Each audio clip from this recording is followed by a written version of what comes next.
deadlifting and hip hinging. This is a really important skill to teach people how to control their center of mass, how to move with quality movement, and really to help unlock mobility. As we deadlift, we want to think about shifting our weight back.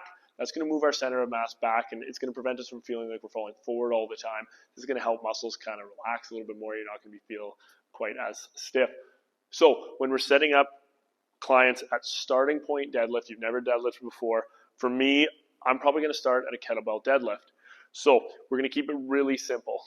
If you introduce too many things too fast, it's just not going to work. It's not going to click. So we keep it really simple, use a 2 or 3 kind of steps to just make sure it stays high quality. So step 1, set the kettlebell up right between your feet. Feet are going to be just outside your hips, and you should be able to just relax. It should feel natural. Step 2, long through the top of the head.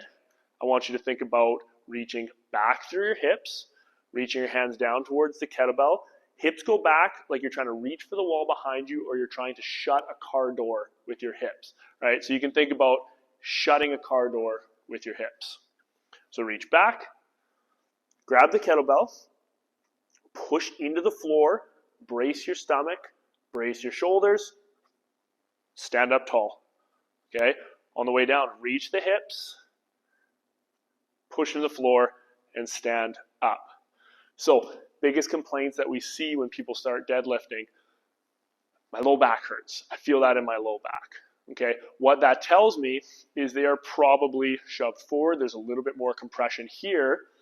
Okay, so what we need to think about then is not bringing the chest up, but staying tall through our spine, trying to bring length to our spine. Because if we just think about, oh, I got to drive my chest up, what that actually does is brings you into low back extension, where you're going to feel those muscles a lot more, and we're going to get out of the glutes and hamstrings because that's where we're looking to feel it. So I will always tell someone to think about standing up tall instead of bringing your chest up.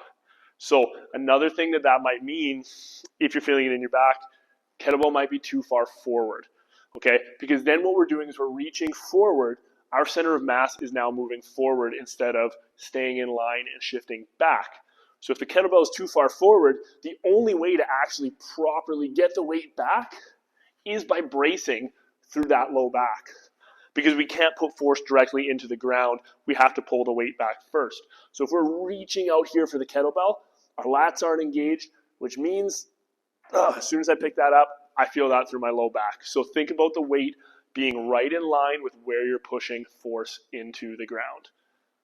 If the kettlebell deadlift isn't feeling quite right, and we don't feel like we have that good hip hinge and that relaxed ability to shift your weight back, here's a couple great options for how we can work on it until we're ready to progress it. So the first one for me is going to be with a dowel. So if someone finds they're really rounding through their back, their shoulders are going forward, using a dowel to get that long spine is going to be a great option. So what I'll have someone do is put the dowel one behind the head and one right on the low back. I'm going to cue them to stay as tall as you can, relax the knees, and don't let the hand come off the back or off the head, and just reach back. If they feel like they're getting back and they're staying nice and long, that's great. If this is as far as they get and they feel that stretch through the hamstrings and feel that little bit of length to the glutes, I'm good with that. I might have them hold it there just so they feel what it feels like, push in the floor and stand up. Okay? If they can get down a little bit lower, great. If we see this, we know we don't quite have the range of motion. We have to work on it a little bit more. So this is a starting point. I don't usually stick people at this too long because it can be a little unnatural with your shoulder position. But if someone is struggling to get those hips back, this is a great option. The second one that I am more likely going to use for someone who's having a struggle with that is I'm going to do a front loaded and make it almost like a good morning.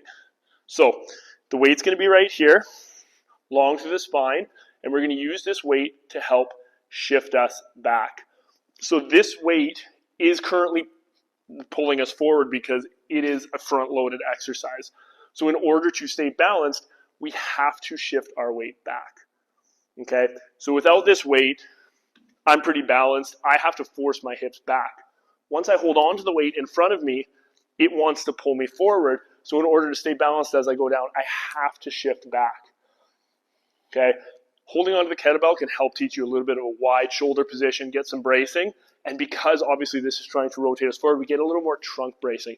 So that's why I like this variation a little bit better. So soft knees, long spine, reach back like you're trying to reach for a wall behind you, or close the door with your hips. If this is as far as you get, great. Push into the floor, stand up tall.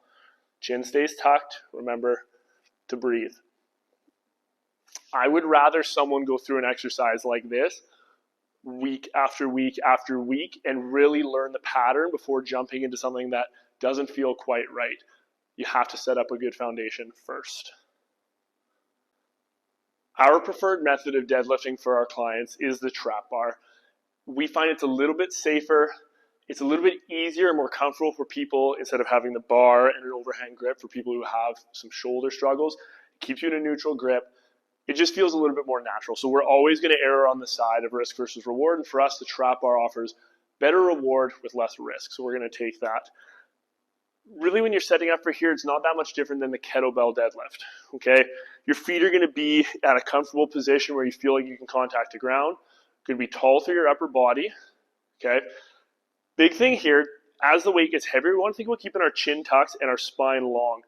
If we start poking our head forward and we increase the curve in our neck, that's also going to have a direct impact on what our low back is doing. If we increase the curve here, it's going to increase the compression and the curve in the low back, which means you are more likely to pull with your back. So I'm always going to cue chin tucked, long spine, reach back through the hips. Okay, that's just going to set you up to do a better deadlift. When we're setting up for the trap bar, again, same thing.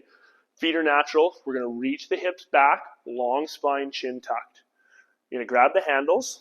And once you get into this position, I want you to think about taking the slack out of the bar. So we don't want to just go from a dead pull and just try and yank, because what that's usually going to end up doing is we're going to pull with our low back.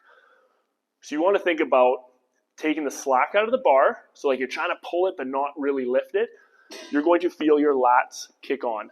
Another thing you can think about is squeezing grapefruit with your armpits, okay? You get into this position, I want you to squeeze those grapefruits. You're going to get that tension, and then you're going to push into the floor and stand up tall.